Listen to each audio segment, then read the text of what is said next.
Boa noite a todos, sejam bem-vindos a mais uma sessão conjunta do Serviço de Anestesia da Hospital São Rafael, Clínica Valdir Medrado, e do Serviço de Anestesia do Hospital Cardiopulmonar. Boa noite, doutor Lucimar. A gente, nas nossas discussões, né, eu, Guilherme, Magarão, doutor Rodrigo Leal, a gente vinha discutindo alguns temas para serem abordados nessas sessões, e um tema deles foi atualização em consulta pré-anestésica. A gente teve grandes avanços, publicações importantes nos últimos anos.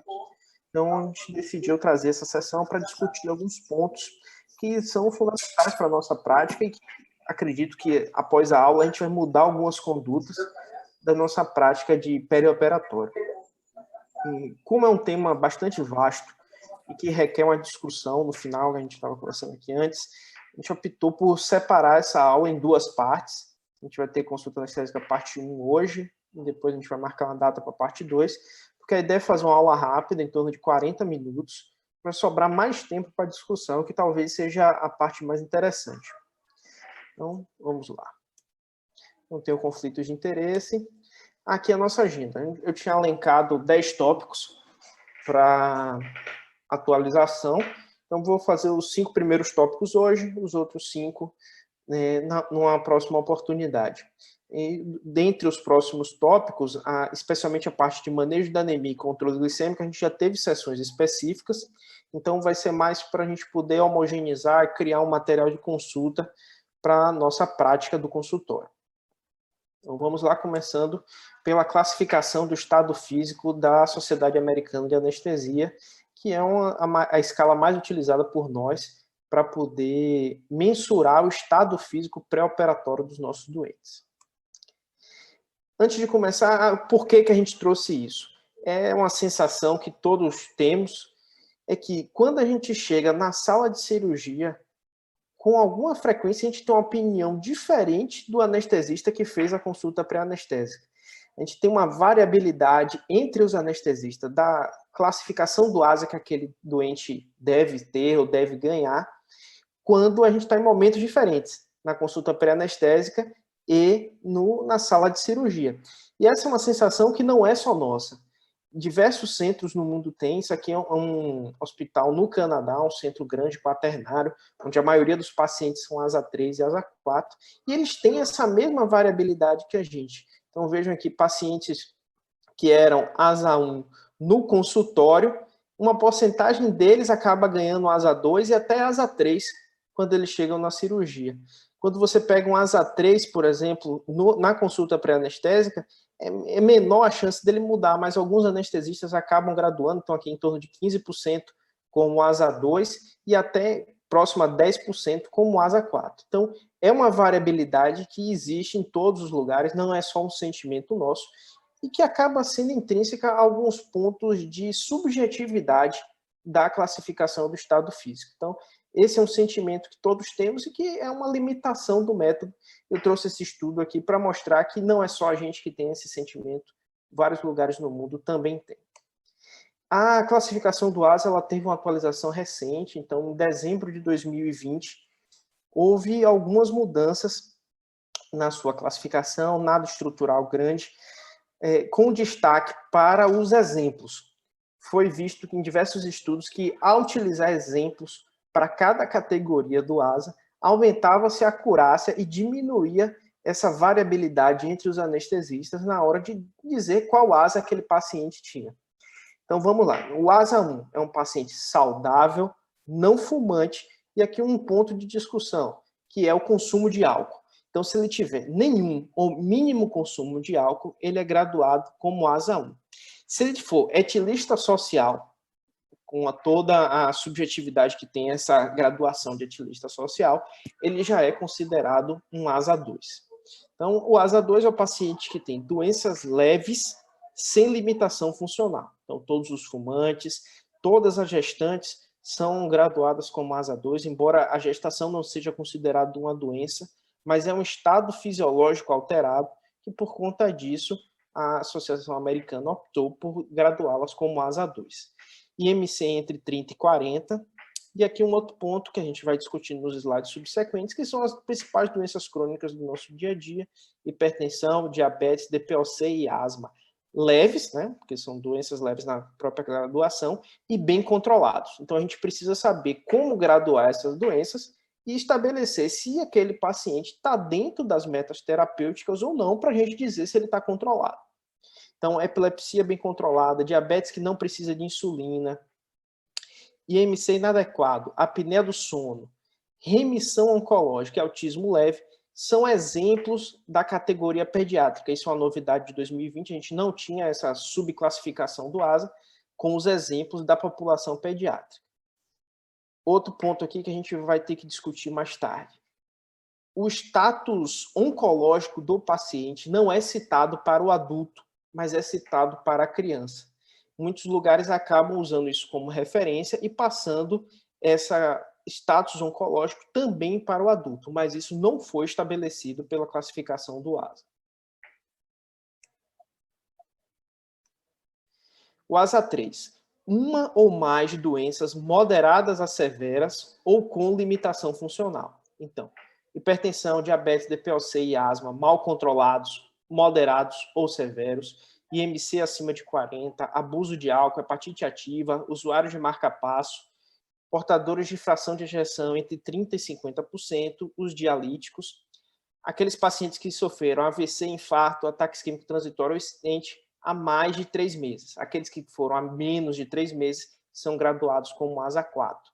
E aqui, no território da obstetrícia, pré-eclâmpsia severa, diabetes gestacional com necessidade de insulina e doenças trombofílicas. ASA 3, então, para as crianças, a cardiopatia congênita estável e não corrigida, ou por não teve a necessidade, a apneia do sono grave, a epilepsia grave, doença oncológica ativa, então, independente de onde seja o câncer, se essa criança tem câncer ativo, veio para operar dele, ela já seria graduada em ASA 3, independente de onde fosse. Transplantados, autismo, prematuros, com menos de 60 semanas conceptuais, e ainda assim, pacientes a termo, com menos de 6 semanas de vida. E aqui, na minha opinião, é um contrassenso, né? Porque via aérea é difícil. Na própria concepção do ASA, não era considerado que a técnica anestésica, a dificuldade que você fosse ter para essa técnica, influenciaria na sua classificação. Porque, em essência, a classificação do ASA é um estado físico pré-operatório. Não carrega consigo um peso da cirurgia que vai ser feita, se vai ser com hack, se vai ser com geral, se a viária é difícil ou não é. Então, para mim, isso aí foi uma mudança de paradigma, porque na classificação original, que já tem mais de 60 anos, que foi originada principalmente para poder coletar dados para estudos, esse tópico, por exemplo, da viária difícil não era considerado. E agora, com essa atualização de 2020, passou a ser para as crianças, ainda não para os adultos. E o ASA 4 é aquele paciente com a doença severa, que é uma ameaça à vida. Então, infarto, derrame, estente menos de 3 meses, pacientes em vigência de isquemia cardíaca, valvopatia severa, fração de ejeção menos de 30, aqui muito do nosso dia a dia. Qualquer paciente em choque, sepse ou insuficiência renal aguda ou crônica agudizada já é considerado um ASA 4 no território da obstetrícia, síndrome HELP, miocardiopatia periparto, gestantes cardiopatas. Nas crianças, cardiopatia congênita sintomática, insuficiência cardíaca, sequela da prematuridade, as mesmas aqui, sepse, choque, trauma severo, ou estado oncológico avançado, que seriam as doenças metastáticas. Um ponto importante aqui do ASA 4 é que você não tem mais aquela questão de ameaça constante à vida. É apenas que é uma ameaça à vida. É uma mudança das palavras, mas que pode ter significado na hora da nossa decisão. O ASA 5 é o paciente moribundo que não acredita que sobreviva sem a cirurgia. Aqui mais uma mudança importante, não há mais aquela denominação de tempo, que você antigamente falava-se que é aquele paciente que você não espera que sobreviva as próximas 48 horas. Esse limite temporal foi retirado e deu mais uma ênfase à cirurgia, que sobreviva sem a cirurgia, não necessariamente aquele paciente moribundo por outros motivos. Então, aqui são casos mais graves, hemorragia intracraniana com efeito de massa, aneurisma roto, isquemia mesentérica, ruptura uterina é o único exemplo do território da obstetrícia. Nas crianças, ECMO, insuficiência cardíaca, insuficiência respiratória, diversos outros. E o 6 é aquela da morte encefálica do paciente doador de órgãos. E continua-se aquele suplemento que a gente acrescenta o E para todos os procedimentos de urgência. Aí aqui eu trouxe 3 exemplos, isso aqui foi um dos estudos que embasou a mudança e a adição dos exemplos à categoria do ASA, que a gente pegar esses 3 casos aqui, que a gente tem uma alta porcentagem de erro quando os anestesistas graduavam. Então, aqui são 10 casos, eu selecionei 3 mais emblemáticos. Eu vou ler aqui, cada um pensa mentalmente que ASA daria para esse doente e eu vou dar a resposta. Então, paciente do sexo masculino, 69 anos, será submetido à correção endovascular de aneurisma de aorta abdominal. Ele apresenta MC de 35, hipertensão arterial controlada com metoprolol e nifedipina, teve um infarto há 6 anos e foram colocados 2 stents. Desde então, está em uso regular de aspirina. Ele é ex-fumante, parou de fumar há 6 anos e foi diagnosticado com doença pulmonar obstrutiva crônica, atualmente bem controlada com seus inaladores de manutenção diários, sem exacerbação nos últimos 5 anos. Ele tem diabetes mellitus, insulino dependente, sua glicose do sangue permanece constante acima de 250 mg por decilitro. Ele tem doença renal e está em hemodiálise 3 dias por semana. Seu potássio é de 5,2 e ele nega qualquer outro problema. No estudo feito, a maioria dos anestesistas graduou esse paciente, mais de 60%, graduou esse paciente como sendo ASA 4. Mas não é verdade. A resposta correta, feita por um comitê, é de ASA 3. Porque o entendimento é múltiplas comorbidades, por mais que elas sejam severas, não necessariamente implicam em risco de vida. Então, ele continua sendo ASA 3 porque ele tem comorbidade severa, mas não tem comorbidades que coloquem a vida dele em risco, que sejam graduadas, como a gente falou lá atrás na tabela. Então, é a ideia de que múltiplos ASA 3 não somam em um ASA 4. Aqui, o caso 7. Também mais de 60% de erro. Paciente de 26 anos apresenta fixação interna de redução aberta do tornozelo após tropeçar na calçada e fraturar o tornozelo. IMC 37, relata asma em uso de esteroides e montelukast sem necessidade de inalador de resgate há 6 meses. Apneia obstrutiva do sono leve após estudo do sono. Ela não aderiu à máscara de pressão positiva contínua nas vias aéreas devido à intolerância à máscara nasal. Relata ainda refluxo gastroesofágico eventual, principalmente relacionado aos alimentos que ingere. Disseram que ele tem pré-diabetes e está tentando perder peso. Ela também tem histórico de epilepsia, mas não apresenta convulsões há 3 anos. Aqui, mais uma vez, é um histórico parecido. Ele tem múltiplos ASA 2 que não graduam um ASA 3. A maioria dos anestesistas dão ASA 3 para esse paciente, mas a classificação correta, segundo o comitê, é de ASA 2. E aqui, por último, um que teve 80% de erro. Vou tirar aqui a tela que eu não consigo ler. Mulher de 81 anos chega para a cirurgia de catarata. Ela tem MC de 20, nega comorbidades e visitas frequentes ao médico. Nega passado cirúrgico e uso de medicamentos. Ela mora sozinha e pode fazer compras uma vez por semana e cuidar de suas atividades diárias sozinha. Revisão dos sintomas e exame físico estão dentro dos limites normais. A imensa maioria dos anestesistas graduou essa paciente pelo menos como ASA 2 devido à idade. Só que, mais uma vez, é um equívoco. Idade não foi colocada no estado do ASA em momento algum. Essa é uma paciente ASA 1, porque ela não tem nenhuma comorbidade. Então, aqui são 3 exemplos que são mais emblemáticos, que provam a dificuldade que a gente tem em alguns momentos para poder graduar adequadamente o estado físico do ASA dos doentes. Então, por isso que a necessidade da gente ter treinamentos frequentes, consultar frequentemente a tabela para poder repensar os nossos diagnósticos e se deixar passar alguns estigmas que ficaram, como, por exemplo, a idade.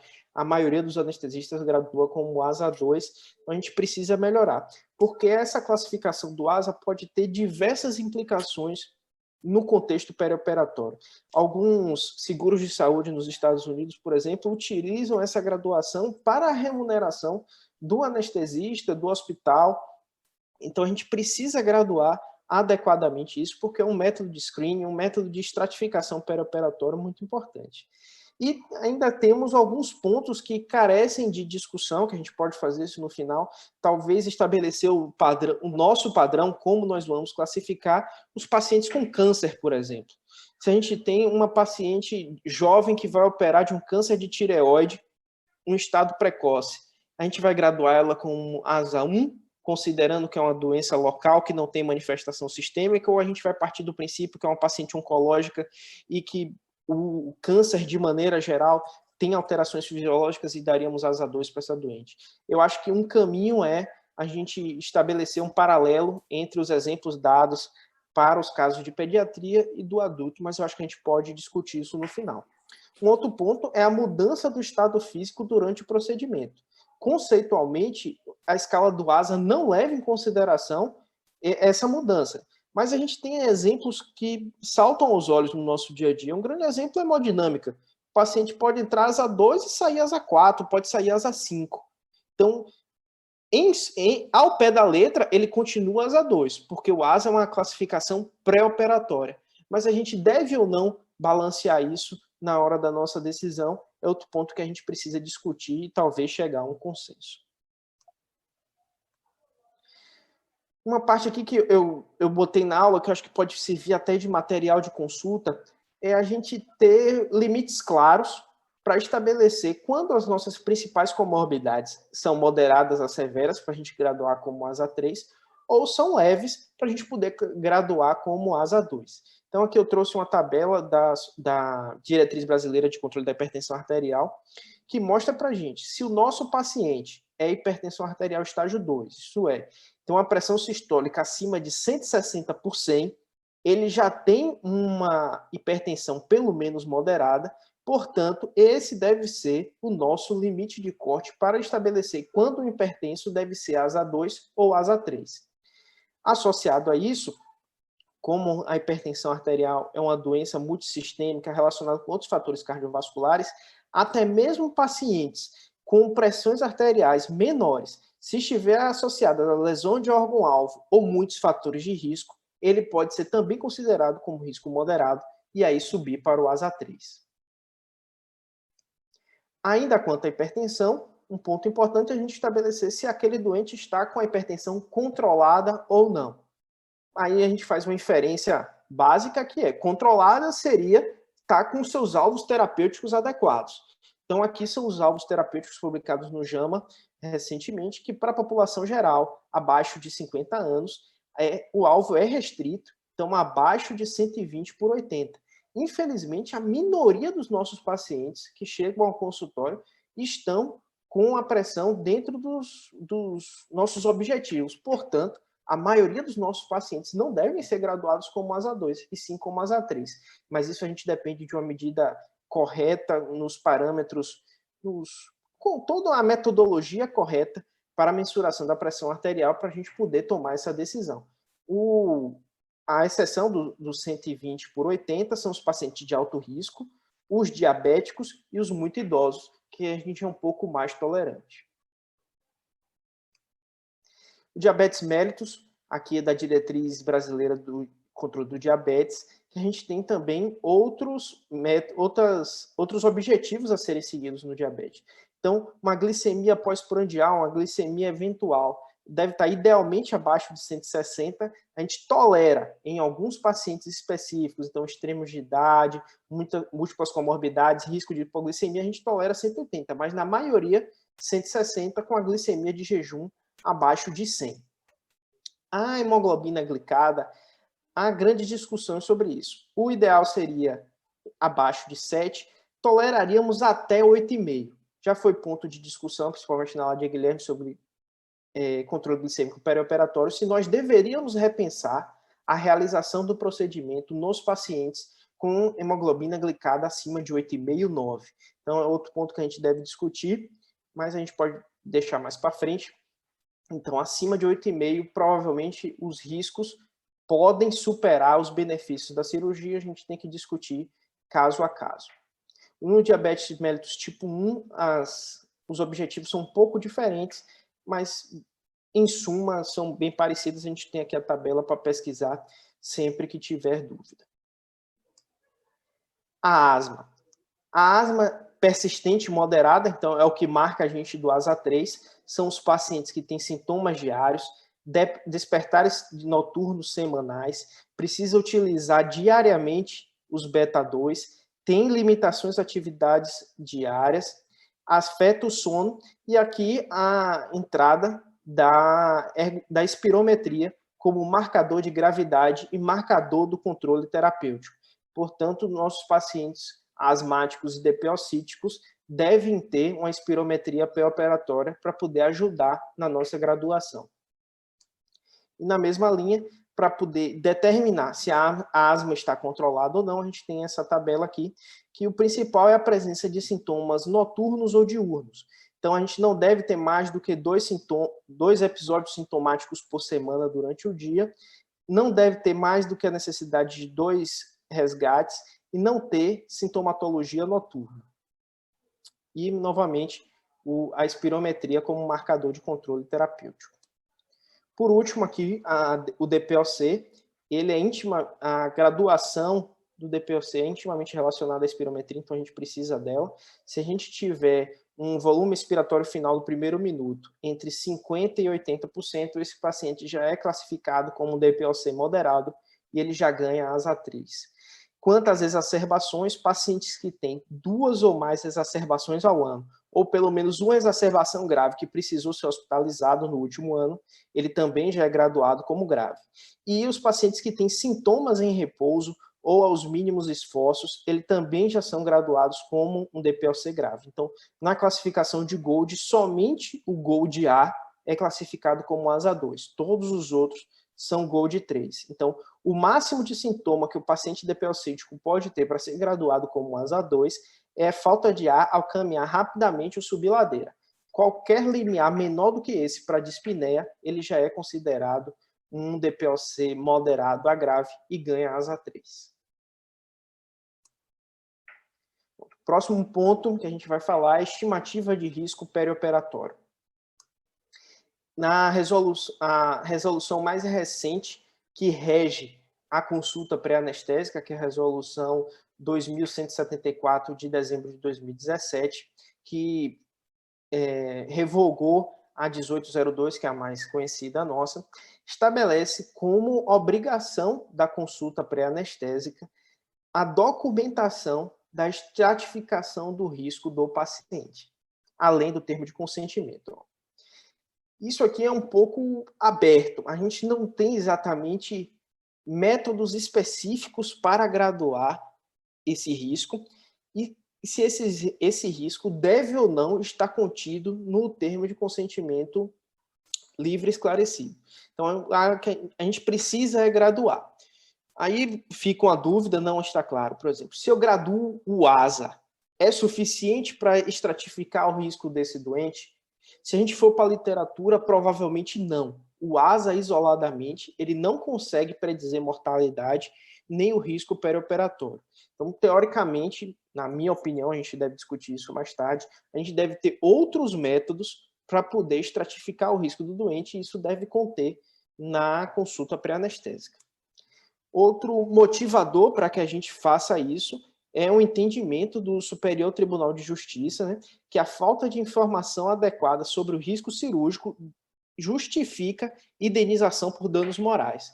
Eu trouxe aqui um trechozinho da decisão, que aqui foi um caso onde uma neurocirurgia, o paciente ficou com sequelas, e por mais que não teve má prática nem do anestesista, nem do neurocirurgião, a decisão do ministro foi essa. O dano indenizável, neste caso, não é o dano físico ou a piora das condições físicas ou neurológicas do paciente. Todavia, esse dano, embora não possa ser atribuído à falha técnica do médico, e que parece mesmo que não ocorreu, conforme exercícios autos, poderia ter sido evitado durante da informação sobre o risco da sua ocorrência que me permitisse que o paciente não se submetesse ao procedimento. Então, um paciente com risco perioperatório alto, que a gente não deixa isso claro para o doente, a gente não escreve isso na nossa pré-anestésica, talvez seja um ponto de fragilidade. Se Carlos Tavares estiver aí, eu acho que é a pessoa mais adequada, a gente pode discutir isso. Na minha opinião, a gente deve estratificar melhor e talvez até que essa estratificação de risco esteja no termo de consentimento para poder proteger a gente de fragilidades como essa. O método mais difundido e mais utilizado para estratificar o risco perioperatório é essa escola do Colégio Americano de Cirurgiões, que eu conheci como NSKIP. Ele tem um site, isso aqui é um print screen da calculadora. É relativamente rápido de fazer, não é difícil, já vem tudo marcado como não, você só vai marcar aqueles pontos positivos e dizer o procedimento. Eu entendo que isso aqui vai gerar um tempo a mais na consulta pré-anestésica, que pode ser significativo e provavelmente só alguns pacientes selecionados precisariam realmente dele. A gente pode discutir também se o melhor momento para a gente fazer essa estratificação de risco é na consulta pré-anestésica ou talvez imediatamente antes da cirurgia. Mas eu acho que a gente precisa evoluir para métodos comparáveis de estratificar os nossos doentes. Então, a gente melhorar nossas estatísticas, até pensando em estudos, em comparação de resultados, a gente precisa ter uma ideia do risco, digamos assim, o risco pré-procedimento que aquele paciente está submetido e quais são os nossos desfechos. Se nós temos mais complicações do que estava previsto, menos complicações e oportunidades de melhora. Aqui eu trouxe um exemplo eu criei um paciente fictício, uma mulher vai fazer uma colectomia, ela é hipertensa e está com sobrepeso.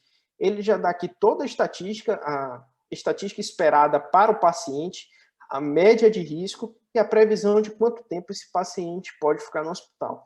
Eu acredito que, no melhor dos mundos, esse tipo de estatística deve vir no consentimento livre e esclarecido para o paciente ter a real noção das possibilidades e das taxas de complicação que ele está exposto intrínseco ao procedimento e para poder a gente comparar o nosso serviço com outros, os nossos resultados com outros serviços, com o mundo. Então, eu acho que a gente deve avançar nesse sentido.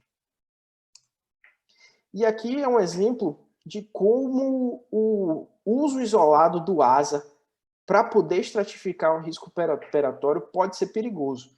Esse foi um estudo feito lá no nosso hospital, lá no São Rafael, mostrando que o ASA ajuda a predizer. Ele sozinho ele não consegue predizer a mortalidade. E o exemplo foi esse, que a gente teve uma mortalidade extremamente elevada, de 2,8% nos pacientes ASA1 admitidos na UTI.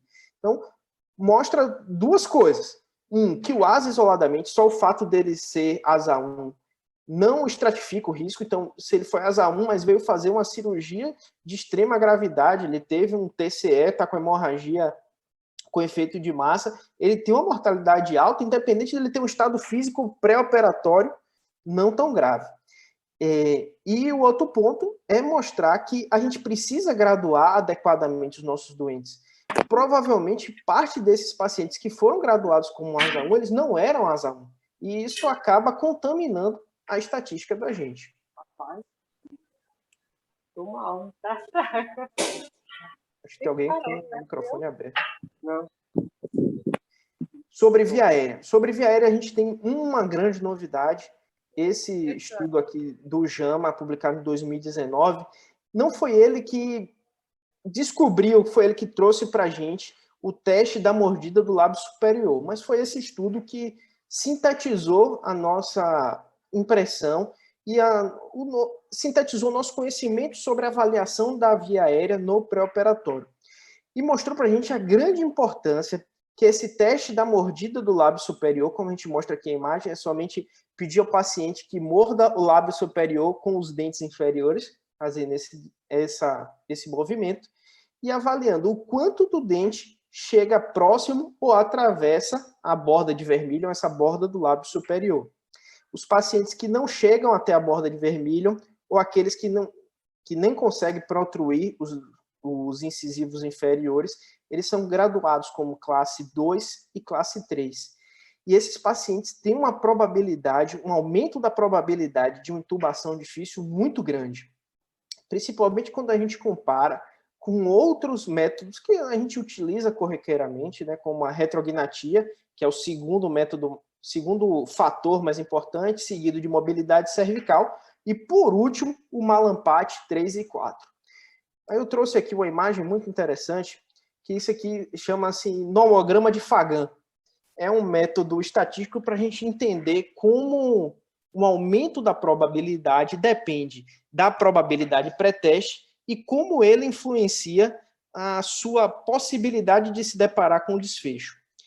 Primeiro, uma crítica, o estudo ele traz como uma probabilidade pré-teste de intubação difícil, que aí no estudo dele ele colocou como Cormack 3 e 4, não aquela graduação que a gente estava mais conhecido, como a dificuldade de 2 anestesistas experientes em intubar.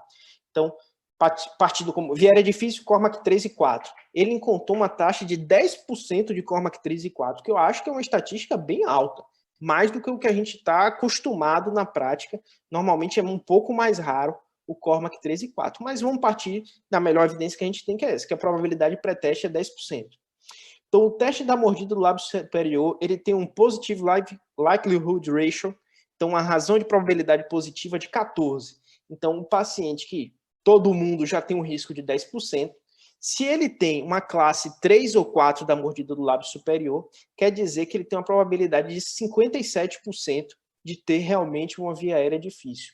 Ou o contrário, se ele tem um teste da mordida do lábio superior negativo, então classe 1 ou 2, a chance dele ter uma via aérea difícil é de apenas 4,5%, que ainda é uma probabilidade grande. Mas quando a gente compara com o Malampate 3 e 4, que é o método mais disseminado e que a gente mais utiliza na prática para poder prever a via aérea difícil, ele tem uma razão de probabilidade positiva apenas de 4,1. Então, a gente sai de uma probabilidade de 10 e vai para apenas 31%. Então, quer dizer que 69% dos pacientes que têm Malampate 3 e 4 não terão uma via aérea difícil. Ou o contrário, um paciente que tem uma Malampate 1 e 2, ainda assim 5% deles terão via aérea difícil. Então, a ideia desses gráficos aqui é mostrar para a gente que o Malampate, que é algo que já tá estabelecido na nossa prática, é ruim para prever via aérea difícil. Isso é uma coisa que a gente já sabia. A impressão do anestesista é algo muito importante, mas o Malampate é um método ruim para a gente prever via aérea difícil. Enquanto a mordida do lábio superior é o melhor método que nós temos disponível, portanto, deve ser incorporado à nossa prática diária. Então, toda consulta pré-anestésica, sempre que possível, a gente tem todo o adendo da questão do Covid no momento, mas sempre que possível a gente deve ter a mordida do lábio superior para poder graduar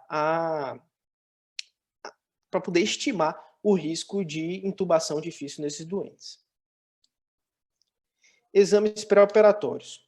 Primeiro, a gente tem em mente que exames desnecessários causam falsos positivos, e quanto mais exame a gente pede, maior a chance da gente ter exames falsos positivos.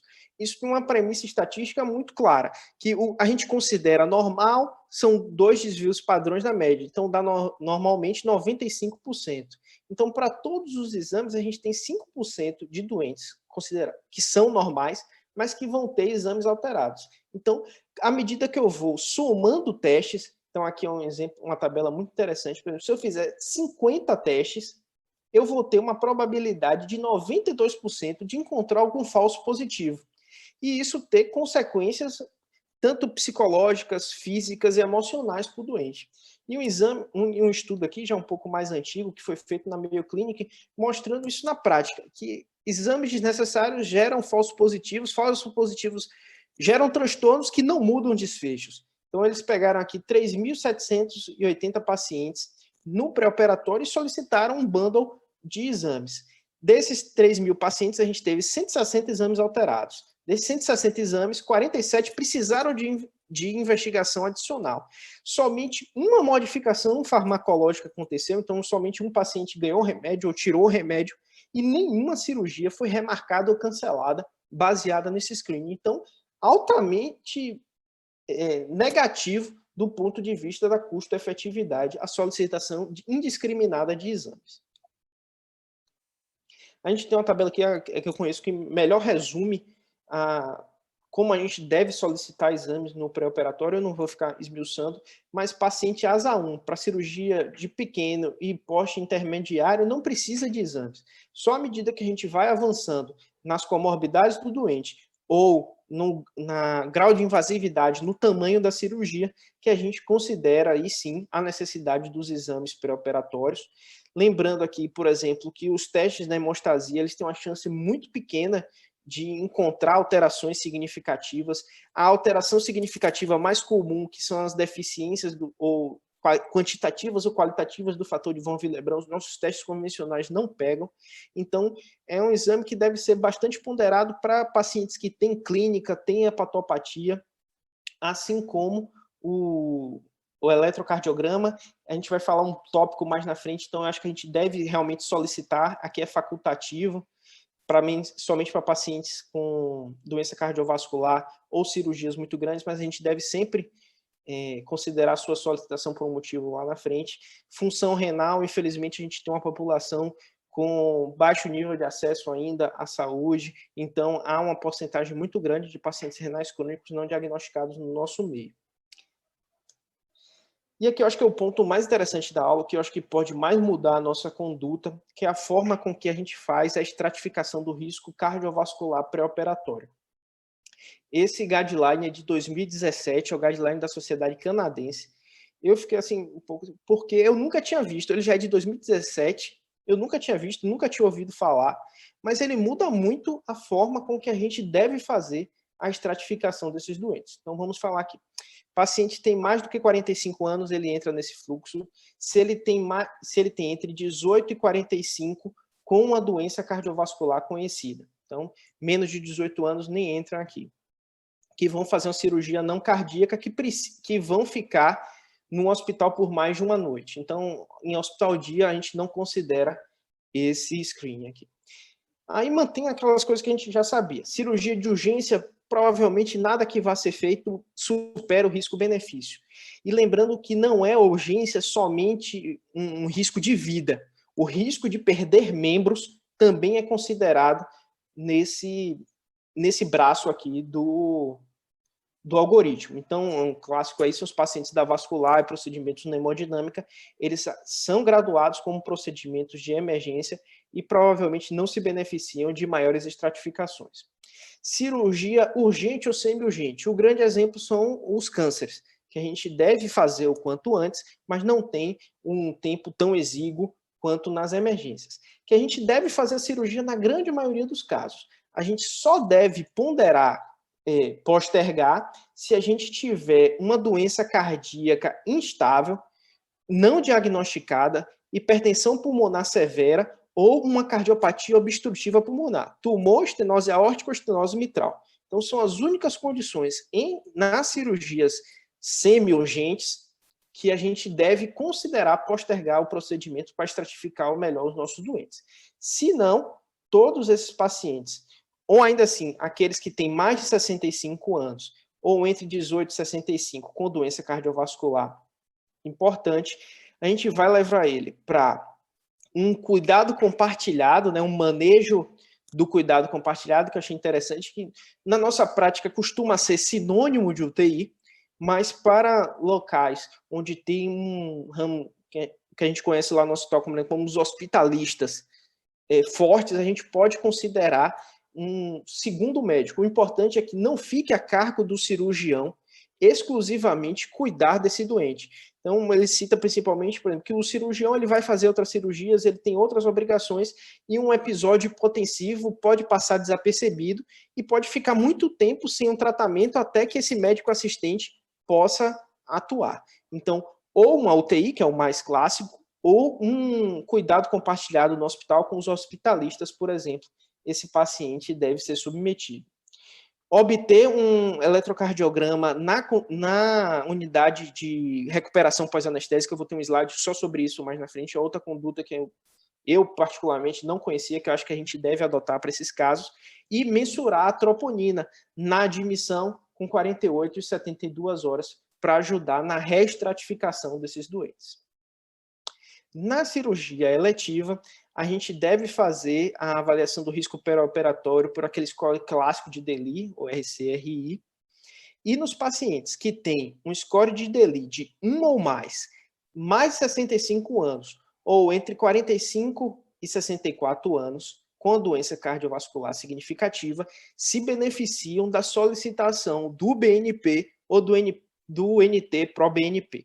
Esse é um exame que eu acho que talvez o ponto que mais muda na nossa prática, deve ser solicitado com uma frequência muito maior do que o que a gente solicita hoje. Ele é um exame muito importante para restratificar e nos ajudar a dizer quem é aquele paciente que vai complicar daquele que não vai. Então, um NT-proBNP acima de 300, um BNP acima de 92, já trazem o doente para esse braço que deve ir, no nosso contexto, para a UTI. Aqui são as tabelas, eu sei que tem os residentes aqui, só lembrando aqui o score de DELI, como é que ele é feito. Então, uma história de doença isquêmica do coração, história de ICC, doença cerebrovascular, então AVC ou ataque isquêmico transitório, insulina que depende diabético que depende de insulina, creatinina acima de 2, ou cirurgia de alto risco, que é considerada intraperitoneal, intratorácica ou vascular suprainguinal, cada um pontua 1. Se a gente tem um ou mais desses pontos, a gente deve solicitar o BNP. E aqui é uma comparação sobre o quanto que essas ferramentas nos ajudam a estimar o risco. Por exemplo, a nossa ferramenta padrão anteriormente, que é o score de DELI, se a gente tem 3 ou mais, a gente tem um risco estimado de 15%. Se a gente compara agora com um paciente que teve o BNP acima de 90, o BNP, que é o da nossa prática, acima de 92, esse paciente tem um risco maior do que o paciente que tem um score de DELI 3 ou mais, mostrando que o BNP nos ajuda a reestratificar e nos mostra o paciente com maior probabilidade de ter uma complicação e que necessita de um cuidado perioperatório mais intensivo, um acompanhamento mais de perto. Aqui a gente costumava utilizar, né, o guideline da Sociedade do Colégio Americano de Cardiologia, que é de 2014, esse guideline da Sociedade Canadense de 2017, e vejo que tem diferenças significativas. O guideline da Sociedade Canadense não recomenda que a gente faça ecocardiograma, teste de estresse farmacológico, angiotomo de coronária. Nada disso se mostrou ajudar na estratificação de riscos dos doentes. A gente deve apenas ponderar o ecocardiograma se a gente tem suspeita de alguma doença cardíaca não diagnosticada ou uma alteração da função do ventrículo esquerdo não diagnosticada. Do contrário, a gente não deve solicitar esses exames. A troponina deve ser solicitada no pós-operatório imediato e o BNP nos ajuda a estratificar o doente no pré-operatório. Aqui um outro ponto que eu acho que deve mudar da nossa prática. Esse é um estudo publicado no Lancet, uma grande revista, em 2018, que mostrou pra gente, que trouxe como consequência para a gente que aquela estimativa subjetiva da capacidade funcional em METs, que a gente tinha acima de 4 METs, abaixo de 4 METs, essa estimativa não deve ser utilizada para o risco perioperatório. Infelizmente, embora parecesse muito bom, parecesse nos ajudar, esse método não consegue discriminar os doentes sobre maior risco daqueles de menor. Então, a avaliação subjetiva, quando comparada com a ergospirometria, então, que dá um pico de consumo de oxigênio, que normalmente a gente utilizava o cutoff de 20 para determinar alto risco, a avaliação subjetiva, embora tenha uma boa especificidade, né, então todo mundo que, pela avaliação subjetiva, a gente achava que tinha 4 METs, realmente parece ter menos do que 4 METs, mas uma porcentagem muito grande dos doentes que tem, entre aspas, aí, mais do que 4 METs, quando vão para a ecospirometria, não mostram uma capacidade tão boa. Então, a gente esperaria um método que tivesse boa sensibilidade, mas baixa especificidade, para poder ser um método de rastreio. Infelizmente, a gente teve exatamente o contrário, fazendo com que esse método não nos ajude como rastreio, como estratificação perioperatória. E mais do que isso, esse exame mostrou para a gente que nem a ergospirometria é capaz de prever o paciente que vai complicar. Então, mais uma vez, dando destaque ao BNP como o método mais barato, mais fácil para prever complicação, quando comparado com a ergospirometria e avaliação subjetiva em METs. E o outro aqui é uma coisa que eu não conhecia, eu acho que a gente deve incorporar na nossa prática, os pacientes que foram graduados naquele braço do algoritmo como de mais risco, ele deve ter um eletrocardiograma feito no RPA para ser comparado com o eletrocardiograma pré-operatório. Se houver um novo supra, um novo infra de 1 milímetro em duas derivações ou uma inversão de T, esse é considerado um teste positivo e a gente altera muito a probabilidade de risco perioperatório desse doente. Então, por exemplo, um paciente que tinha uma probabilidade aqui pré-operatória de 5% de ter complicação. Se ele tem alteração do eletrocardiograma, ele já pula para 15%. Se era um paciente de alto risco, que já tinha aqui, por exemplo, 15% de probabilidade, ele sobe para mais de 35%. Então, o eletrocardiograma feito na recuperação pós-anestésica nos ajuda a ajustar esse risco perioperatório dos doentes que alteram o ECG, porque tem um racional muito, muito bom, que os eventos isquêmicos são raros no intraoperatório. Eles estão mais propensos a ocorrer imediatamente após a cirurgia, quando o paciente está no RPA, onde ele pode sofrer episódios de hipoxemia, ele pode sofrer tremor, ele pode sofrer episódios hipotensivos, porque não está diretamente sobre os nossos olhos, sobre o nosso cuidado. Então, o eletrocardiograma na chegada do RPA pode ser muito importante para nos ajudar, por exemplo, com aquele paciente que fez a cirurgia robótica e que eu não queria mandar para a UTI, porque eu considerava que ele tinha baixo risco. Se ele alterar esse ECG no RPA, aí eu devo reconsiderar, provavelmente, mandar esse paciente para a UTI. E por último, aqui a fragilidade, que é uma síndrome relacionada à idade que leva a um declínio das funções fisiológicas dos pacientes mais velhos. Ele é uma síndrome complexa, com vários fatores que levam ao seu surgimento, então diminuição do status cognitivo, má nutrição, baixa capacidade física, e que o pré-operatório talvez seja um momento chave para a gente diagnosticar e dar um destino, dar um segmento a esse paciente com uma avaliação mais completa, que aqui a gente tem duas formas clássicas para poder fazer o diagnóstico da fragilidade. A Frail Scale é a mais clássica, a mais utilizada, a mais validada, mas eu queria trazer para vocês uma forma alternativa e mais fácil que a gente pode ter para poder graduar e chamar a atenção para a fragilidade desses pacientes, que foi esse estudo feito aqui não foi exatamente feito para graduar fragilidade, mas ele mostrou um resultado muito bom para prever complicações e para prever maus desfechos no pré-operatório dos pacientes, que é essa escala que ficou conhecida como SOF, que é muito simples. Se o paciente perdeu mais do que 5% do peso nos últimos anos, se ele diz não para a pergunta, se você se sente cheio de energia, e talvez a parte mais importante, que é a capacidade do paciente em sentar e levantar da cadeira 5 vezes sem usar as mãos. Se ele não for capaz de fazer isso, esse paciente deve entrar num fluxo diferente, porque ele tem alta probabilidade de ser frágil, ele deve ser referenciado em algum momento, não sei se o momento adequado é o pré-operatório, para um geriatra, para fazer uma avaliação geriátrica mais completa. E esse paciente, ele complica mais, ele morre mais, independente de qualquer outro fator. Então, a gente precisa identificar quem são os pacientes frágeis, porque isso tem implicações na nossa prática. Aqui é um artigo do NIH, fazendo um chamado pela atenção. A gente precisa ver os doentes com fragilidade. Todos os doentes com mais de 65 anos, eles devem ser submetidos a algum tipo de avaliação para fragilidade. E se esse teste for positivo, a gente precisa tomar cuidados adicionais com esse doente para poder melhorar os desfechos dele.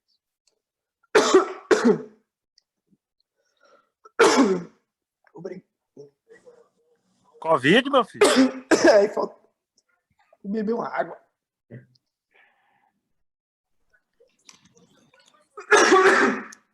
Rapaz, se não for Covid aí... Você gastou mesmo. Me empolguei. Tá ruim, viu, Vitão? O pior que pega é pelo microfone, viu? Cuidado, viu? Ó, Vitão, tenho que fazer uma correção sua, que teve uma aula do professor Rodrigo no Copa, em 2018, eu acho que ele fala desse artigo aí do Canadá, viu? Você acha que eu descobri aonde? A aula dele, não foi? Eu assisti agora para poder fazer essa aula, assisti a aula dele. Inclusive tem um slide roubado. Que o Canadá, cara, a vantagem é porque tudo é público, né, velho? E eles veem muito o custo-benefício. É como Então no sempre Reino fui. Unido, né? O Eu Elitec sempre. é assim. E tanto é que as diretrizes deles demoram 10 anos para mudar de UTI, as coisas, porque eles são muito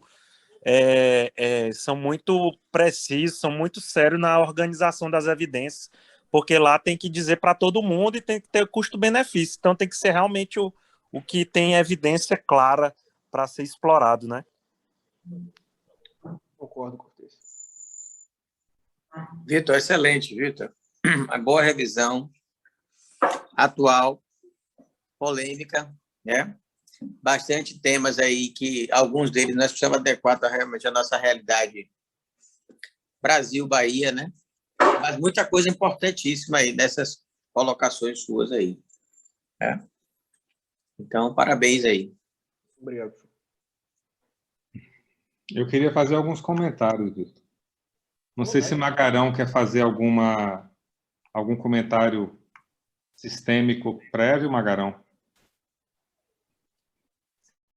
Acho que o Magarão já está aí, né?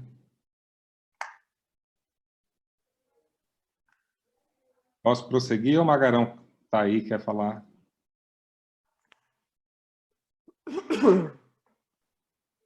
Acho que pode ir, né? Qualquer coisa ele fala. Prossegue, Márcio. Tá bom, ok. Então, eu vou fazer alguns comentários, tá? O primeiro comentário que eu quero fazer é que a consulta pré-anestésica ele é um momento breve e que a gente precisa enxergar a consulta na perspectiva do anestesista, onde para nós é uma oportunidade de estratificação de risco e de estabelecer o primeiro momento de relação médico-paciente, isso é importantíssimo. Na perspectiva do hospital, essa estratificação de risco ela vai traduzir o risco relacionado a esse procedimento, e aqui agora falando de procedimentos seletivos, tá, Vitor? Se esse procedimento ele tem a pertinência da indicação dele, vale o risco relacionado e provisionamentos, como provisionamentos de reserva de UTI, de reserva de hemoderivados, reservas relacionadas até mesmo a métodos de monitorização, que a gente sabe que alguns métodos a gente tem uma disponibilidade limitada. E a perspectiva do paciente. Na perspectiva do paciente, ele procura sempre compreender qual será a técnica indicada, ele procura compreender essa técnica e saber os riscos relacionados. Né? Você mostrou aí uma jurisprudência em relação a uma determinação de um juiz, mas que foi relacionado, apesar de que envolveu o ato médico, né, da equipe, mas ele está relacionado aí à não informação sobre o risco relacionado ao procedimento cirúrgico. A gente, voltando para o início da sua aula, Vitor, quando eu vou falar da classificação ASA e o propósito dessa classificação,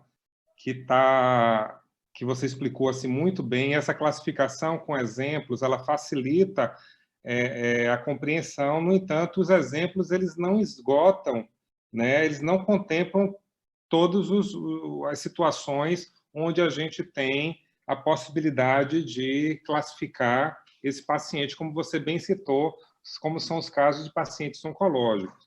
Pacientes, por exemplo, com status nutricionais bem reservados. Então, assim, tem situações que essa classificação ela fica ainda a critério do médico anestesista.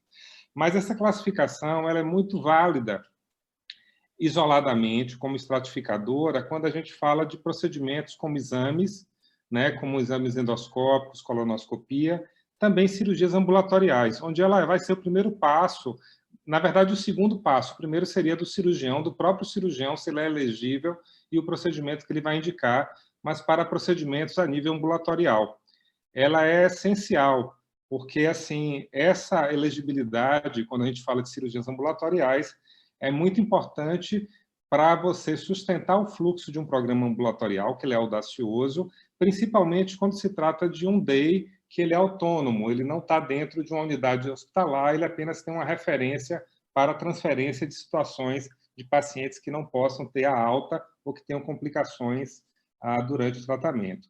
Então, esse é um aspecto importante. Quando a gente vai para as cirurgias não ambulatoriais, aí a gente entra na necessidade realmente de associar essa classificação, que é muito subjetiva, mas ela está relacionada, assim, à mortalidade relacionada ao status físico, à questão da estratificação de risco relacionada ao procedimento cirúrgico, onde a gente tem, de um lado, em um vetor, o procedimento cirúrgico, se ele é um procedimento de maior ou menor risco, e a reserva funcional do paciente, que o status físico ele ajuda, mas ele não é tudo, ele não é a plenitude, como você mostrou aí, a necessidade, por vezes, de uma estratificação específica relacionada a alguma função, como cardiovascular, respiratória e outras, renal.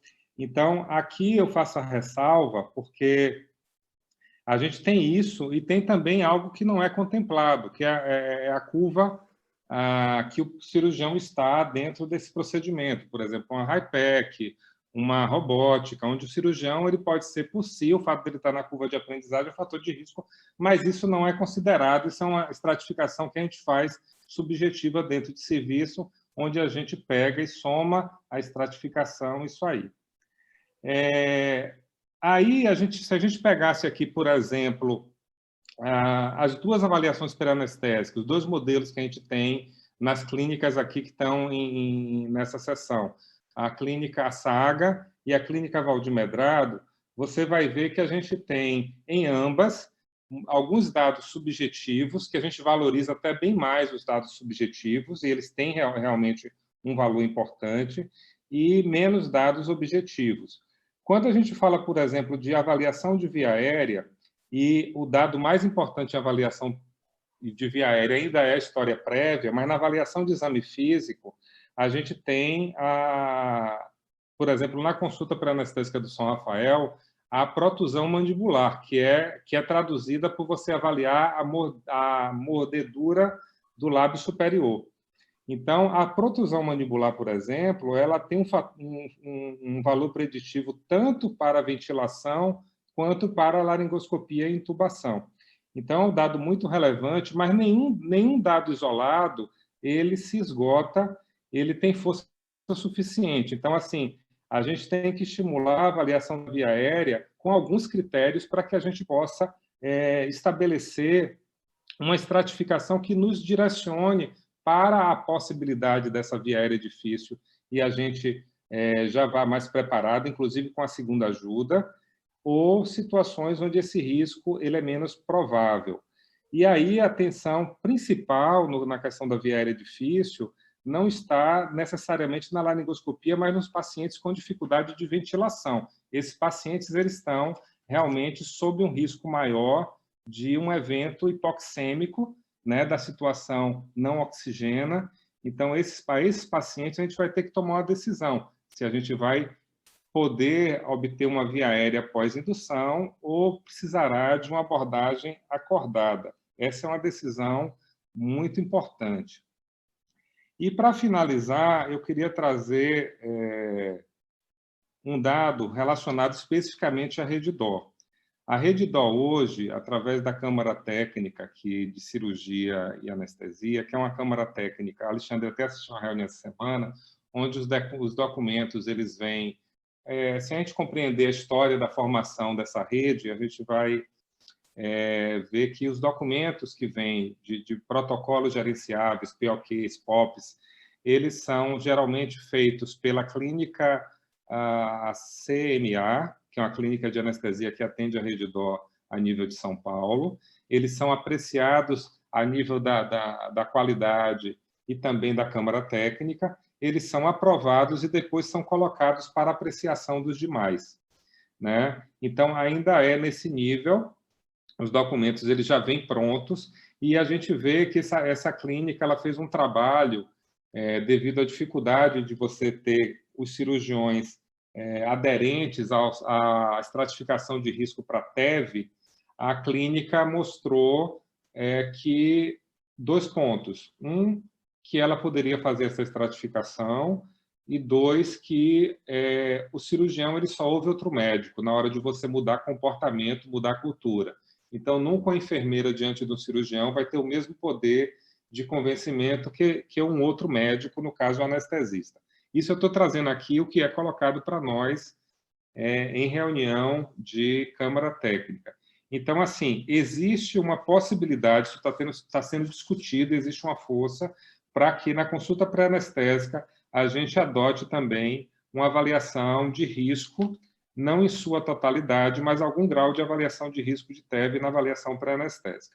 Para finalizar, eu quero apenas citar que assim, um dos grandes, que não é nem problema, mas seria um dos grandes desafios na avaliação pré-anestésica, é que às vezes a gente quer uma estratificação melhor que tem na literatura, tudo que a gente quer é o melhor que tem publicado, é o que tem conhecido, mas a gente tem que ver que a taxa de preenchimento adequado, ela vai, para quem está olhando de forma diagnóstica sobre isso, ela sempre vai estar aquém. É difícil você pegar, isso mesmo com ficha de anestesia. Hoje a gente tem um nível de preenchimento bem melhor, porque assim a gente está sobre uma vigilância, sobre auditorias periódicas, a gente tem promovido, né, o conhecimento sobre a importância do documento do ponto de vista para o prontuário, para o médico, para o paciente, jurídico, para pagamento.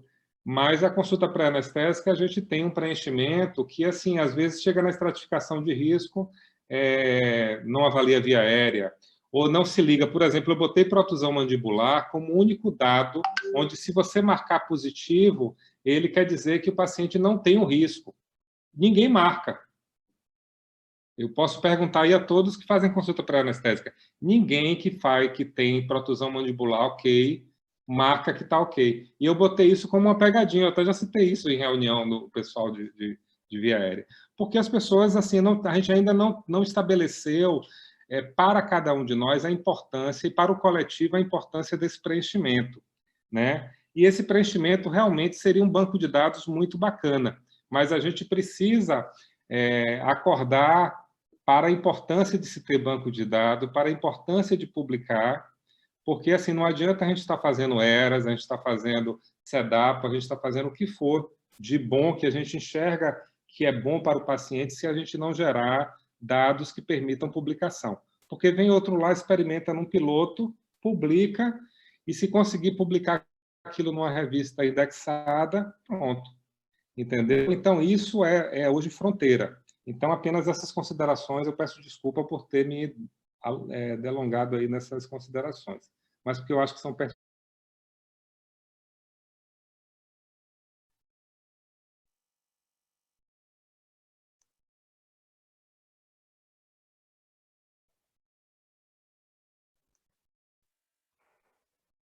Alguém quer falar mais alguma coisa? Não sei. Eu quero, Vitor, falar primeiro parabéns, foi excelente sua aula, completa, atual, foi muito boa. E para a gente que faz consultório, então, é bem atual. Agora, tem aquelas questões, né? Essa da protusão mandibular de Márcio é realmente uma pegadinha. No outro dia a gente estava conversando sobre isso. Isso é importante, porque a gente não marca mesmo. E mesmo depois que a gente conversou sobre isso, a gente continua não marcando. Ninguém marca. A verdade é essa, ninguém marca. E, assim, outra coisa, para a gente que está na linha de frente, no consultório, é confuso, porque assim, essa velhinha de 81 anos que você botou no caso, eu marquei, avaliando o caso aqui, eu marquei asa 1. Se fosse uma prova, eu acertaria. Talvez até numa cirurgia de catarata no consultório a gente marque asa 1. Mas se ela vai fazer uma cirurgia abdominal, eu duvido que a gente marcasse asa 1 no consultório. Primeiro, porque a gente já ia imaginar. E a fragilidade? Essa fragilidade que você colocou no final. Será que essa velhinha não tem uma osteoporose? É impossível. É impossível. É impossível. Então, assim, uma coisa é aquilo que a literatura toda traz, outra coisa é a gente colocar tudo junto no pacote. Então, uma velhinha de 81 anos para fazer, por exemplo, um esvaziamento cervical. Eu ia deixar ela somente como asa 1, mas aí ela já ia porque ela tinha câncer, né? Já ia ser uma outra questão. Não ia ser só isso. Mas, assim, uma cirurgia de mão que demorasse 6 horas, eu não sei se eu deixaria essa velhinha como asa 1. Não sei realmente se a gente colocaria. Pra gente, a resposta do 2 é sempre muito fácil, né? Pois é, a resposta do 2 já é mais fácil, principalmente assim, nesses extremos de idade, que a gente aprendeu que nos extremos de idade a gente colocaria isso um pouquinho a mais. Então, tem isso. Outra coisa, os cardiologistas, eles pegam esses pacientes que a gente considera como estágio 3, uma hipertensão não tão compensada, e eles colocam lá, baixo risco cirúrgico. E a gente pega no consultório, mesmo que a gente tivesse um tensiômetro no consultório e fosse aferir aquela pressão naquele momento, e desse alta, a gente não saberia se está alta porque a síndrome do jaleco, se está alta porque ele é descompensado, e aí você coloca esse paciente o quê? Asa 3, asa 2, você mediu lá, está 180, 190 de pressão. Você vai botar o quê na sua ficha pré-anestésica? A rigor, você teria que colocar asa 3. Mas o seu cardiologista disse lá que ele é baixo risco. Então, ele está dizendo que não é uma hipertensão descontrolada. Então, é um monte de coisa que a gente tem que ver, avaliar naqueles 15 minutos que a gente está atendendo o paciente. E aí fica tudo isso para a gente pensar, né? Mas, assim, excelente sua aula. Obrigado. Excelente. Assim, os cardiologistas, eles costumam graduar esse risco aí baseado apenas naquele score de Deli que a gente falou mais na frente. Eles não têm, eu acho que eles não têm essa percepção da classificação do estado físico, essa questão se está controlado, se não está controlado. Eu acho que tem outros vieses aí. Eu acho que, por exemplo, uma coisa que a gente já conversou outras vezes, por exemplo, pedir uma avaliação de qualquer cardiologista talvez não seja a coisa mais adequada, porque o cara não tem a percepção do que é que a gente quer dele. Então, por isso que a gente seria bom se a gente tivesse cardiologistas de referência para a gente mandar, que eles já entendem, já tem um relacionamento melhor com a gente, entende o que é que a gente precisa, o que é que a gente quer mandando para ele. Não quer que ele mande um relatório dizendo que é para evitar a hiperidratação. Isso a gente sabe. Pois é, justamente. E outra coisa, não ter o eco. Eu acho que assim, a gente tem tantos pacientes que a gente quer ter o eco, porque como é que um paciente com 49% de fração de ejeção, ele pode estar lá, ele já se torna asa 3, com 49% de fração de ejeção. Então, assim, às vezes a gente se vê faltando um dia só para a cirurgia, 2 dias, a gente quer um eco e fica difícil da gente pedir. Agora não, a gente está pedindo e a coisa está funcionando bem, bem, bem mesmo. Ana, Mas assim, é o BNP. Imagine paciente de 90 anos e porque a asa 1 não precisa de exame nenhum, hein? Pense aí. Aí eu coloquei isso também, não é confortável para a gente estar ali, chegar um velho de 90 anos, não, precisa de exame nenhum, não, pode passar. É difícil. Tudo certo. Tá tudo certo, E a própria família faz, não quer não, exame, doutora. As crianças, quando chega, doutora, não quer ver o exame, não? Ainda faz assim. Esses dias, um caso interessante, assim, por exemplo, um amigo meu foi levar o cachorro para fazer uma anestesia e precisou fazer operar, não precisou. Imagina.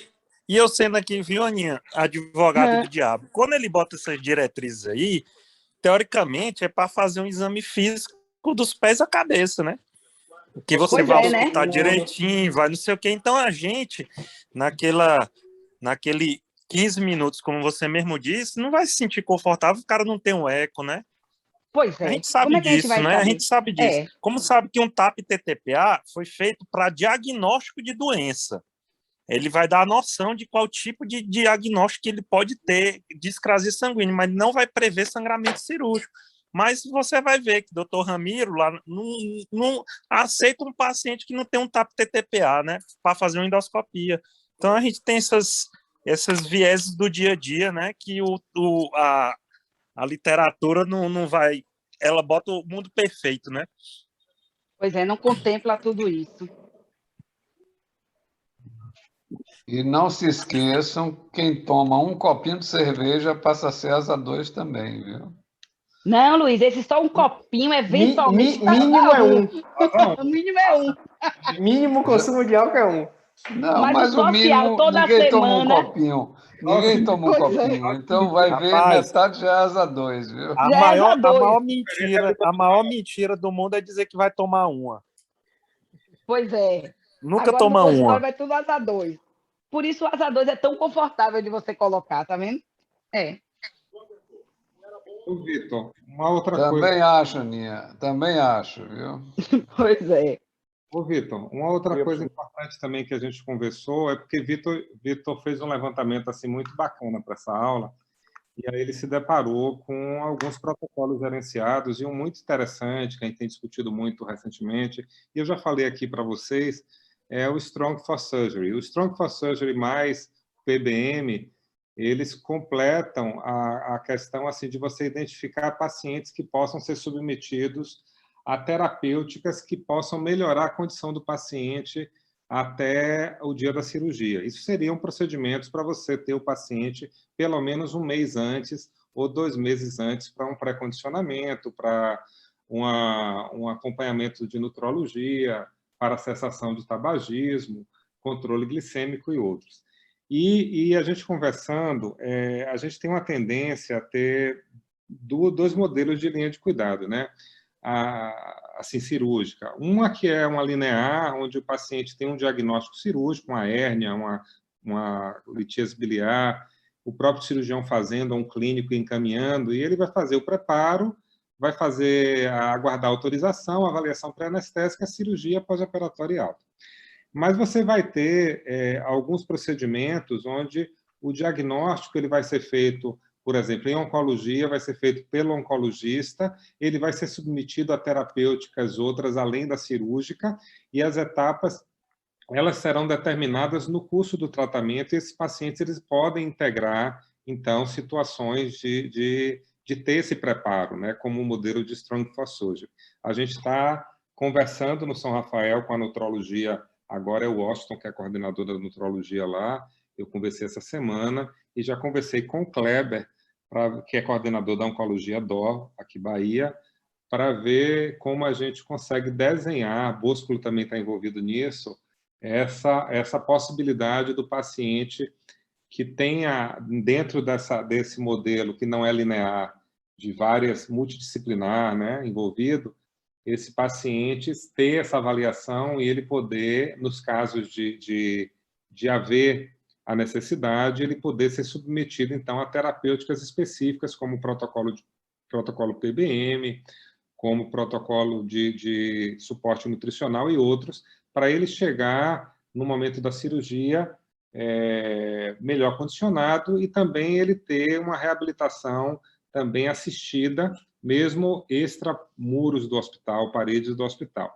Né? A Cardiopulmonar está fazendo um programa, está incluindo no programa de reabilitação cardiorrespiratória também programas, cirurgias ortopédicas e outros. É bem interessante, porque eles têm um centro de reabilitação, Alexandre pode falar um pouco sobre isso.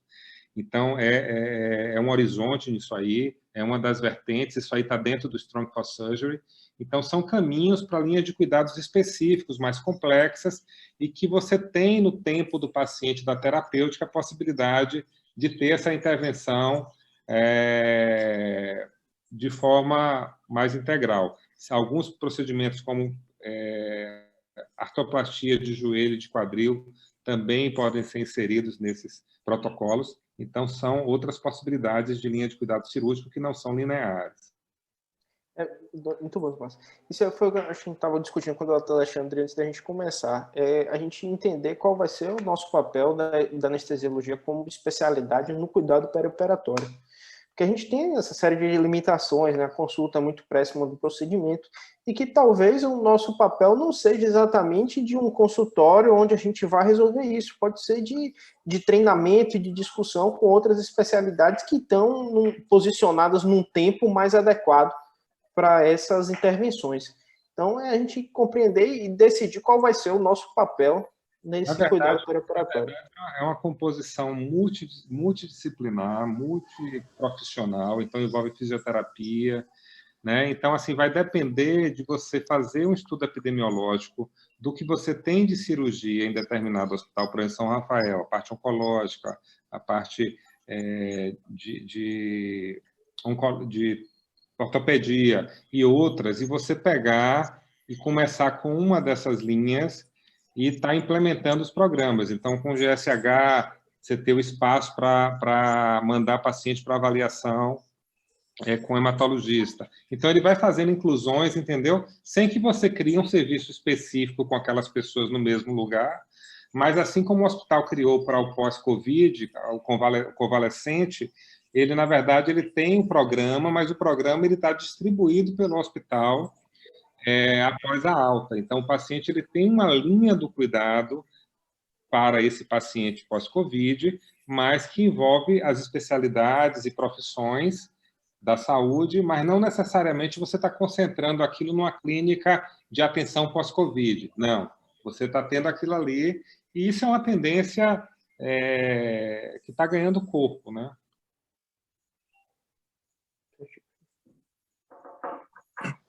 Boa noite, pessoal. Desculpa que eu acabei chegando um pouco mais atrasado na aula por causa de uma cirurgia, mas só para dar um exemplo disso que o Márcio acabou de falar, essa paciente que eu estava anestesiando agora, uma colega médica, foi fazer uma esterectomia. Ela é paciente até de Silvinha, esposa de Araga. E ela, no acompanhamento ginecológico dela, sangrava. Ela tinha uma hemoglobina, quando foi indicada a cirurgia, de 8,3, mais ou menos. Acho que era 8,3, né? E aí foi indicada a cirurgia, ela foi mandada para um hematologista, foi feita a otimização, ela tomou, acho que foram 4 ou 5 doses de ferro inject, e foi exatamente, porque ela disse que foi um pouco mais de um mês, acho que é uma dose por semana, ela falou 5 doses, e aí ela chegou, na consulta para anestésica, na semana passada, ela estava com essa hemoglobina ainda de 8 e pouco, foi coletado um exame de controle, hoje ela chegou com uma hemoglobina de 13,8 para operar. E, enfim, aí foi tudo bem tranquilo. Ela disse que nunca tinha tido uma hemoglobina tão alta na vida dela com esse tratamento. Você vê que foi um mês. Enquanto estava programando, preparando a cirurgia, pedindo material, pedindo convênio, ela fez o tratamento e chegou lá em condição ótima para fazer a cirurgia. Ô, Vitão, em relação a... Eu vi que você falou aí bastante, enfatizou a importância na literatura mais recente do PROBNP. Como é que é, então? A gente solicitar na consulta pré-anestésica, isso seria Acho que sim. factível, será? Eu acho que sim. A avaliação do cardiologista, né? É isso que eu acho. Eu acho que dá para a gente solicitar quando chega também. na consulta 2 dias antes, ainda vale? Como é que é? Não entendi muito bem, porque eu cheguei no meio dessa parte aí. A descrição do artigo, ele fala que é uma avaliação cardiovascular, é uma avaliação do cardiologista. A gente tem que conhecer esse protocolo até para a gente redirecionar ou para a gente saber que está adequado, mas não tem como ser um protocolo de anestesia. Agora eu tenho pedido, viu, gente? Eu tenho pedido esse BNP. Não sei se todo mundo olha, mas eu tenho pedido, inclusive no dia que faz o teste do Covid. Eles vão lá, fazem, no dia está pronto. Se é 24 horas, eles dão o resultado rapidinho também. E você tem um outro benefício do BNP, que não só estratificação, mas como comparação. Por exemplo, o paciente que chega na UTI e tem um BNP alterado, você saber se é uma alteração para o basal dele ou não. Então, eu acho que tem benefício, sim, da gente solicitar na pré-anestésica de quem não teve.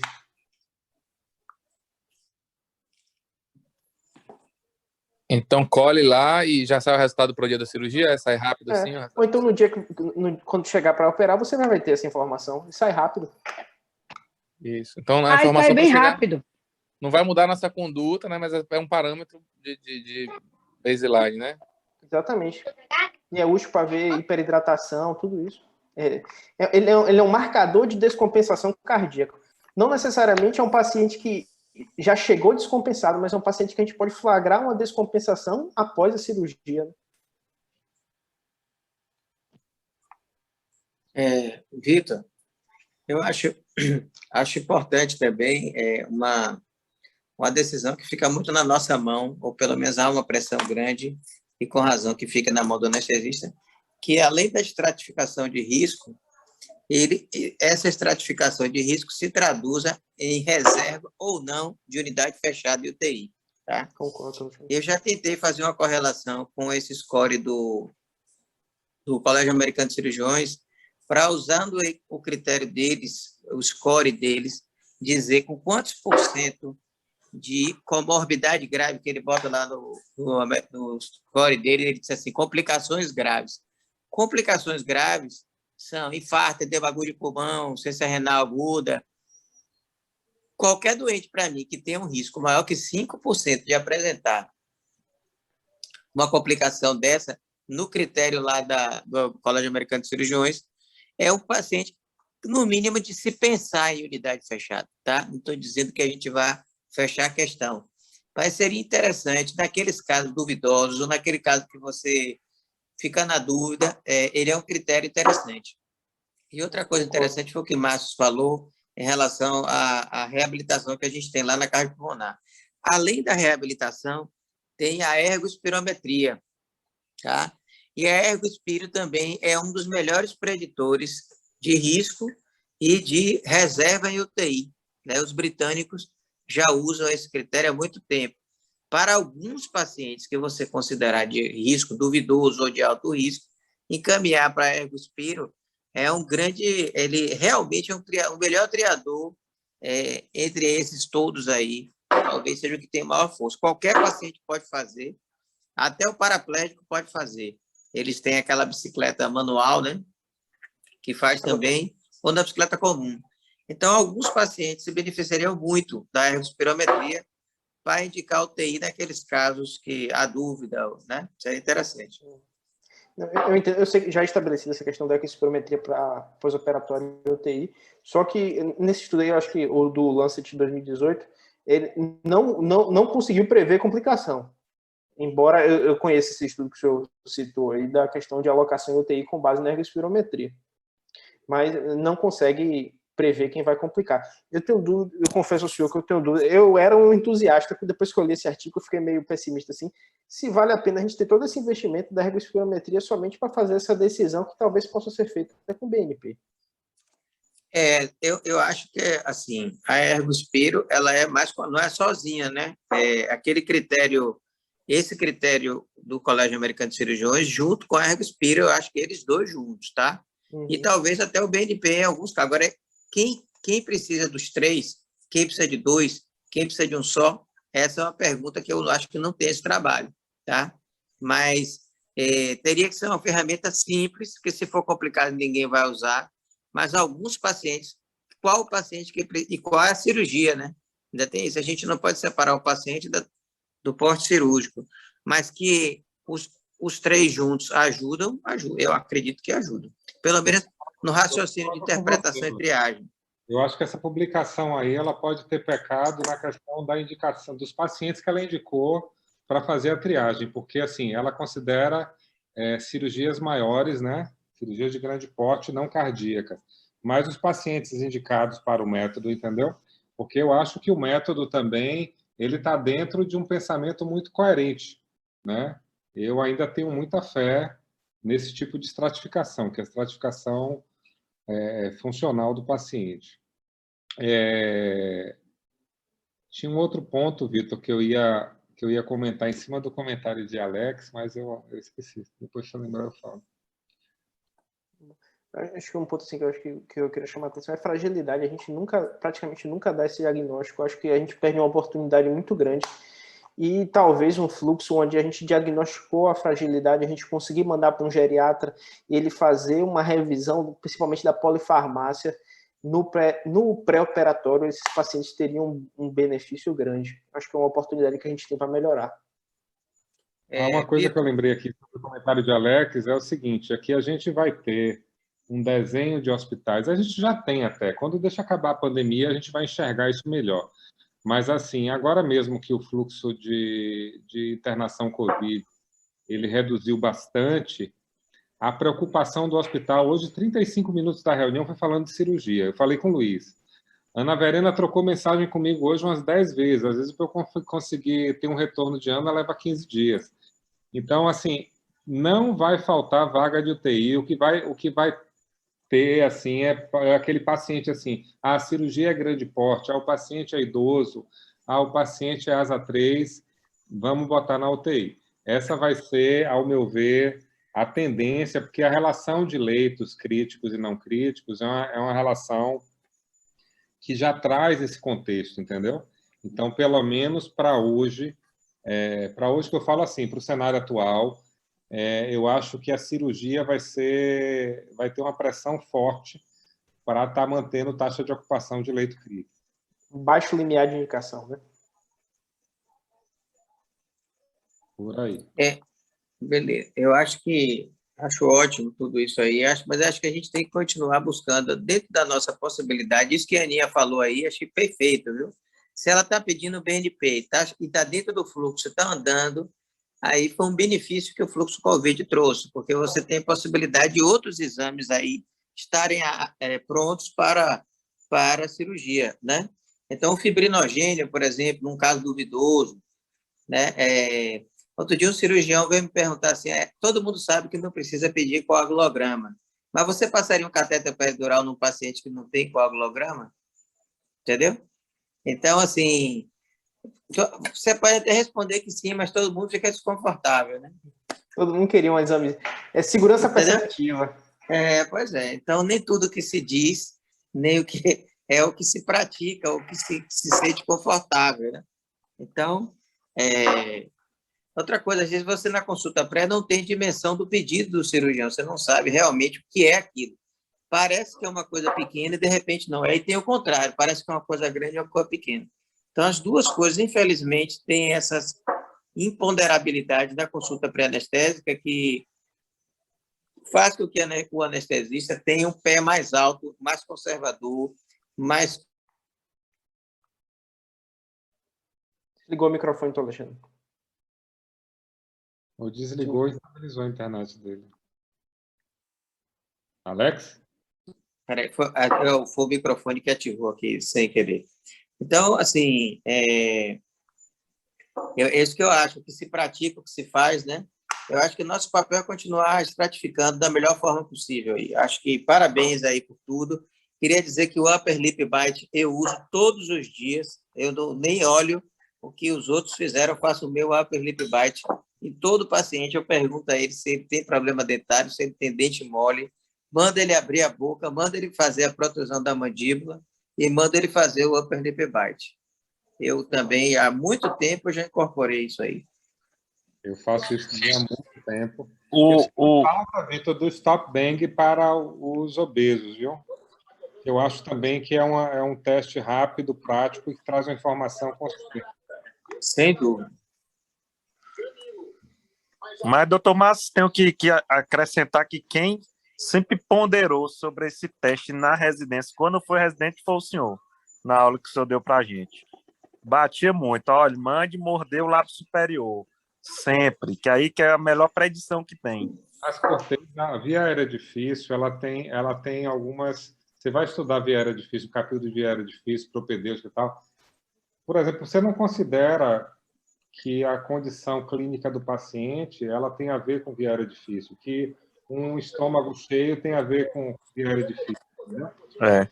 E assim, não é só anatomia, é a condição do paciente, a condição é com certeza. Em relação ao tempo, em relação ao risco. Então, assim, qualquer situação de choque, de ciência respiratória, estômago cheio, ou situação de via aérea, cuja anatomia seja difícil, são situações de via aérea difícil.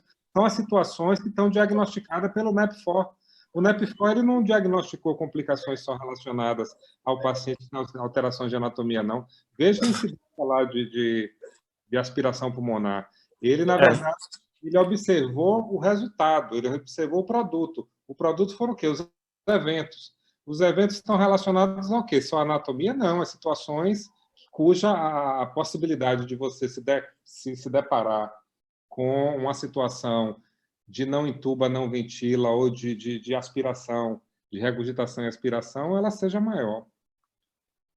Até que mudou. Hoje em dia, para reforçar isso, via aérea fisiologicamente difícil, né? Para a gente ver todo o contexto do paciente, não só a anatomia, né? Mas demorou esse conceito.